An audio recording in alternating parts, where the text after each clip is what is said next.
প্রাকৃতিক নিয়মে তৈরি করা হচ্ছে হামানদিস্তা, যা যুগ যুগ ধরে সবার কাছে পরিচিত। হামানদিস্তা তৈরি করার জন্য প্রথমেই দরকার পাথর। পাথর সংগ্রহ করার পরে পাথরটি মাপ মতো কেটে নেওয়া হচ্ছে। আপনারা দেখতেই পাচ্ছেন একজন কারিগর পাথরটি কত সুন্দর করে কিন্তু কেটে নিচ্ছে মাপ মতো। হামানদিস্তার জন্য যে বাটিটা দরকার সেই আকারে কিন্তু পাথর কেটে নেওয়া হয়েছে। এখন দরকার হচ্ছে পাট্টা, যেটা দ্বারা হামানদিস্তার মধ্যে গুঁড়ো করা হয়।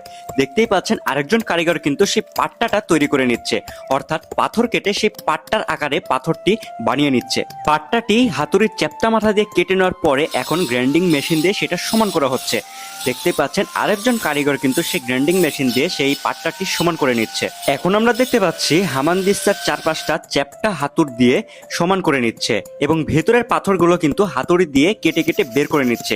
হামানদিস্তার নিচের অংশ ঘষে ঘষে একটু সমান করে নিল, তারপরে এখানে এক ধরনের আঠা দিল। তারপরে দেখতে পাচ্ছেন একটা লাঠির নিচে গরম করে নিয়ে সেই আঠার উপরে দিল এবং দেখুন কত সুন্দর করে কিন্তু সেই আঠাটি লেগে গেল। এখন সেখানে আরো ভালো করে আঠাটি লাগিয়ে দিল যেন এটা ভালো করে ঘোরাতে পারে। এই লাঠি এখন ঘোরানোর জন্য প্রস্তুত। এখন আরো দুইটি কাঠের মধ্যে এই লাঠিটা সুন্দর করে বসিয়ে দিল যেন ভালো করে তারা ঘোরাতে পারে। পাশেই একজন কারিগর লোহার এই জিনিসটা ঘষে ধার করে নিচ্ছে এবং ওই পাশে দেখতে পাচ্ছেন দুইজন টায়ারের যে টিউব থাকে সেই টিউবটা দিয়ে এবং হাত দিয়ে কিন্তু সেটা ভালো করে ঘোরাচ্ছে। ওই যে কাঠটা তারা বসিয়ে দিল সেই কাঠটা কিন্তু ঘোরাচ্ছে এবং যে লোহার জিনিসটা ধার করে নিল সেইটা দিয়ে হামানদিস্তার সম্পূর্ণ ভালো করে যে শেপটা দরকার সেই শেপটা কিন্তু দিচ্ছে।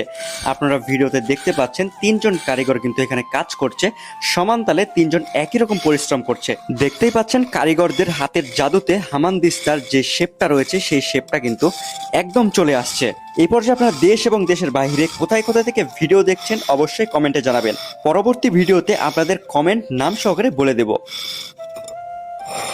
গত ভিডিওতে আল মামুন আজিজ ভাই ঢাকা সাভার থেকে কমেন্ট করেছে এবং খালিদুর রহমান টিটু ভাই কমেন্ট করেছে যশোর থেকে। দর্শক আপনারা দেখতেই পেলেন তিনজন কারিগর মিলে কঠোর পরিশ্রমের মাধ্যমে কিন্তু হামানদিস্তা তৈরি করলো। দেখুন তাদের হাতের কারুকার্য কতটা সুন্দর এবং কত সুন্দর করে এই হামানদিস্তাটা তৈরি করলো। ভিডিওটি শেষ পর্যন্ত দেখার জন্য আপনাদেরকে অসংখ্য ধন্যবাদ। আর পরবর্তী ভিডিও দেখার জন্য আমার পেজটি অবশ্যই ফলো দিয়ে পাশে থাকবেন।